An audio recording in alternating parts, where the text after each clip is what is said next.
ఆంధ్రప్రదేశ్ రాష్ట్రాల మధ్య పర్యాటక రంగానికి కొత్త ఊపిరి పోసేందుకు తెలంగాణ ప్రభుత్వం సీ ప్లేన్ ప్రాజెక్టును తెరపైకి తెచ్చింది. హైదరాబాద్లోని ట్యాంక్ బండ్ నుంచి బయలుదేరి ఆకాశం నుంచే బుద్ధ విగ్రహం, సచివాలయం, కృష్ణానది అందాలను తిలకిస్తూ విజయవాడ, ప్రకాశం బ్యారేజ్ వరకు చేరుకునేలా ఈ సరికొత్త పర్యాటక సర్క్యూట్ని రూపొందిస్తున్నారు. పర్యాటకులకు సరికొత్త అనుభూతిని పంచే ఈ ప్రాజెక్టుపై కేంద్ర పౌర విమానయాన శాఖ మంత్రి రామ్మోహన్ నాయుడుతో ముఖ్యమంత్రి రేవంత్ రెడ్డి ఇటీవల చర్చించడంతో ప్రతిపాదనలు వేగవంతమయ్యాయి. ప్రాజెక్టు సాధ్యాసాధ్యాల్ని పరిశీలించేందుకు ఎయిర్పోర్ట్ అథారిటీ ఆఫ్ ఇండియా బృందం ఇప్పటికే హైదరాబాద్లో క్షేత్రస్థాయి పరిశీలన పూర్తి చేసింది. నీళ్లపైనే టేకాఫ్, ల్యాండింగ్ అయ్యే సౌకర్యం ఉన్న ఈ సీ ప్లేన్ల కోసం హుస్సేన్ సాగర్లోని నిర్దిష్ట పాయింట్లను ఖరారు చేసే పనిలో నిమగ్నమైంది.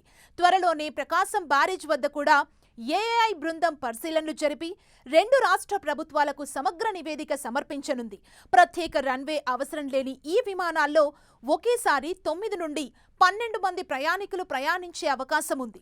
తెలంగాణ టూరిజం రోడ్ మ్యాప్ 2025లోనూ భాగమైన ఈ సీ ప్లేన్ సర్వీస్ అందుబాటులోకొస్తే 2 తెలుగు రాష్ట్రాల మధ్య పర్యాటక రంగం గణనీయంగా పుంజుకుంటుంది.